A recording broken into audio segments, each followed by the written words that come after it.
Hello students, we have studied history's third chapter ruling the countryside. आज इसमें हम लोग पढ़ेंगे why the demand for Indian indigo. जो इंडियन इंडिगो है इनकी डिमांड क्यों हुई। प्यारे बच्चों, इंडिगो जो है एक ऐसी फसल है जिसको यूज़ किया जाता था कपड़ों को डाई करने के लिए। ठीक है, अब ये जो इंडिगो है ये इंडिया में उगाई जाती थी। इसको जब यूरोप की मार्केट में ले जाया गया तो वहाँ पर उनको इसके लिए बहुत अच्छे दाम मिले, यानी कि इन्होंने उसको बहुत महंगे दामों पर बेचा और यूरोपियन कंपनीज़ को इसका बहुत फ़ायदा होने लगा। इसको वायलेट और ब्लू डाइज भी कहा जाने लगा। अब इसकी डिमांड जो है वो बढ़ने लगी, अच्छे दामों पर ये बिकने लगे। ये इटली, फ्रांस, जर्मनी और ब्रिटेन में ये फसल जो है वो अच्छे से उगाई जाती थी और मिल जाती थी। अब इंडिगो जो है इसको एज ए डाई या क्लॉथ डाई के रूप में देखा जाने लगा। इसका कलर जो था वो बहुत फाइन क्वालिटी का था। अब धीरे धीरे क्या हुआ कि 18th सेंचुरी के लगभग की बात है, ये जो डिमांड है इंडिगो जो इंडियन इंडिगो है इसकी ब्रिटेन की इंडस्ट्री में काफ़ी बढ़ गई। इंडिया से अच्छी जो क्वालिटी का कॉटन था उसकी डिमांड भी वहाँ पर काफ़ी थी। अच्छी क्वालिटी का जो कॉटन है वो ब्रिटेन में अच्छे दामों पर बिकने लगा। अब इससे उनको काफ़ी फ़ायदा हुआ और उन्होंने इंडिगो की फसल को और बढ़ाने का फैसला किया। बट 1783 और 1789 के बीच में ये जो इंडिगो की फसल है इसका हाफ ही जो है प्रोडक्शन हुई थी। इसके पीछे कुछ रीज़न थे। क्या रीज़न थे, आइए हम पढ़ते हैं। सबसे पहले हम पढ़ेंगे कि इसको कैसे लगाया जाता था, कैसे उगाया जाता था। How was Indigo cultivated. इसको इसको लगाने के दो सिस्टम थे, एक था निच और दूसरा था रियोटी। जो निच कल्टीवेशन थी इसमें जो प्लांटर्स यानी कि इस फसल को लगाने वाले जो होते थे वो डायरेक्टली कांटेक्ट में होते थे और डायरेक्टली उनका कंट्रोल होता था उस ज़मीन पर जहाँ पर वो इस फसल को लगाते थे। और आगे वो जो लेबरर्स हैं या जो दास हैं, मज़दूर हैं, उनको हायर करते थे निज सिस्टम में, यानी कि वो दूसरों से काम करवाते थे। लेकिन इस सिस्टम में प्रॉब्लम थी। क्या प्रॉब्लम थी? ये जो इंडिगो की फसल है इसके लिए फर्टाइल लैंड चाहिए।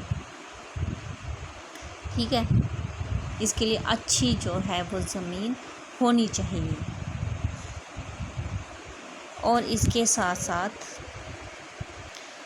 ही में उनको फैक्ट्री भी होनी चाहिए ताकि यहाँ से वो कच्चा माल ले जाएं और फैक्ट्री में जाके तैयार करें।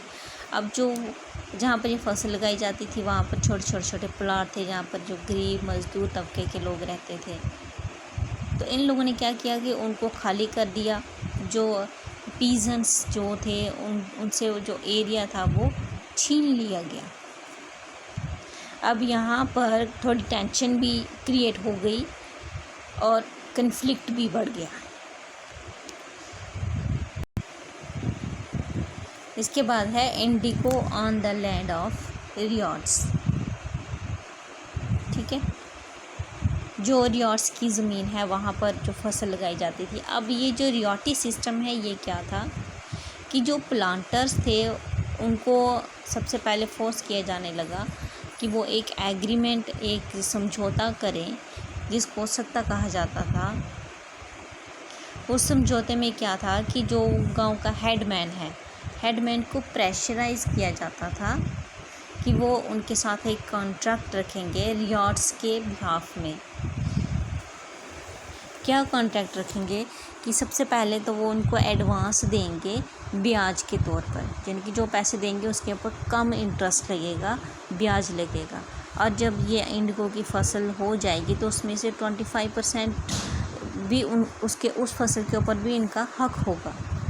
उसके बदले में ये जो प्लांटर्स हैं इनको सीड्स दिए जाएंगे, ड्रिल्स जो होते हैं वो दिए जाएंगे इस खेती बाड़ी के लिए, और फसल की देखभाल करनी है, उसका ख्याल रखना है। ठीक है। और जब सारी फसल पक के तैयार हो जाती थी, उसकी कटाई कर ली जाती थी, तो उस वक़्त जो रियार्ड्स हैं वहाँ पर एक दूसरा उनके साथ जो है वो भेदभाव हो गया, उनके ऊपर और लोन जो है और इंटरेस्ट उनके ऊपर चढ़ा दिया गया। अब जब उनसे जो फसल खरीदी जाती थी ना, वो बहुत सस्ती, बहुत कम दामों पर खरीदी जाती थी, इतनी सस्ती कि जो पैसे उनको इंटरेस्ट पर दिए जाते थे उसमें से सिर्फ इंटरेस्ट ही ख़त्म होता था, पैसे वहीं के वहीं रहते थे, और ये लोन का साइकिल कभी ख़त्म ही नहीं होता था, ये चलता रहता था, पीढ़ी दर पीढ़ी चलता रहता था। ये बहुत बड़ी प्रॉब्लम बन गई अब तो। अब प्लांटर्स जो थे उन्हें इंसिस्ट किया जाने लगा कि ये जो इंडिगो की फसल है ये तो उपजाऊ ज़मीन पर ही हो सकती है, उसके बाद अगर वो कोई दूसरी फसल लगाना चाहे तो वो नहीं लगा सकते थे, क्योंकि इसकी फसल की वजह से जो ज़मीन है उसका उपजाऊपन ख़त्म हो जाता था। ये भी एक बहुत बड़ी प्रॉब्लम हो गई प्लांटर्स के लिए। उसके बाद ब्लू रेबल, और उसके बाद क्या हुआ? प्यारे बच्चों, जो बंगाल के रियार्ड्स थे उन्होंने अब इंडिगो की फसल को उगाने से मना कर दिया, क्योंकि इससे उनको अब कोई फ़ायदा नहीं हो रहा था। और जो इंडिगो पीजेंट्स थे उन्होंने डिसाइड किया कि अब वो और ज़्यादा चुप नहीं रहेंगे, अब और ज़्यादा वो नहीं सहन करेंगे, क्योंकि एक तो वो फसल लगाते थे, इतनी मेहनत करते थे, और अगर वो ब्याज नहीं दे पाते थे तो उनसे उनकी ज़मीनें छीन ली जाती थी, उनको मारा जाता था, उनकी हालत जो थी वो बहुत दयनीय हो चुकी थी। अब उन्होंने इसका विद्रोह किया। ठीक है।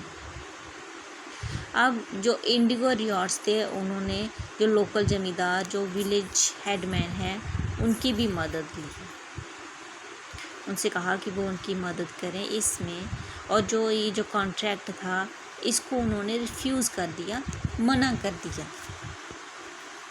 अब जो विलेज हेडमैन थे और जो ज़मींदार थे वो इस सिस्टम से बिल्कुल भी खुश नहीं थे। उन्होंने प्लांटर्स को फुल सपोर्ट किया, ये जो अन्याय हो रहा था इसको ख़त्म करने की उन्होंने कोशिश की। उनका स्ट्रगल शुरू हो गया, जिसमें कि जो ब्रिटिश गवर्नमेंट के कुछ ऑफिशियल्स थे उन्होंने भी इनकी सपोर्ट की थी। और फिर 1857 का जो विद्रोह हुआ था, जो रिवॉल्ट हुए थे, उसमें ये काफ़ी जो ब्रिटिश गवर्नमेंट थी वो परेशान हो गई थी कि कहीं उनका ये जो कंट्रोल है इस टेरिटरी पर वो ख़त्म ना हो जाए। ठीक है। और फाइनली जो इंग्लैंड की क्वीन थी, क्वीन विक्टोरिया, उसने ये डिक्लेयर कर दिया कि अब ये जो इंडिगो की फसल है इसको और ज़्यादा नहीं लगाया जाएगा, ये फसल नहीं उगाई जाएगी, क्योंकि इससे जो प्लांटर्स थे, पीजेंट्स थे, इनकी कंडीशन बहुत दयनीय हो चुकी थी। इसलिए उन्होंने इस रेबेलियन, इस विद्रोह को फुल सपोर्ट किया था, और इस तरीके से ये जो इंडिगो सिस्टम था ये इन्होंने ख़त्म किया। और इसमें जो ब्रिटिश गवर्नमेंट थी उसने जो इंडिगो कमीशन थी वो इंक्वायरी करने के लिए बिठाई। उस इंक्वायरी में ये देखा गया कि वाकई में जो कल्टीवेटर्स हैं, जो इंडिगो प्लांटर्स हैं, जो रियार्ड्स हैं, इसमें बिल्कुल भी कोई बेनिफिट इनको नहीं हो रहा है। इसलिए अब ये फसल जो है फ्यूचर में नहीं लगाई जाएगी।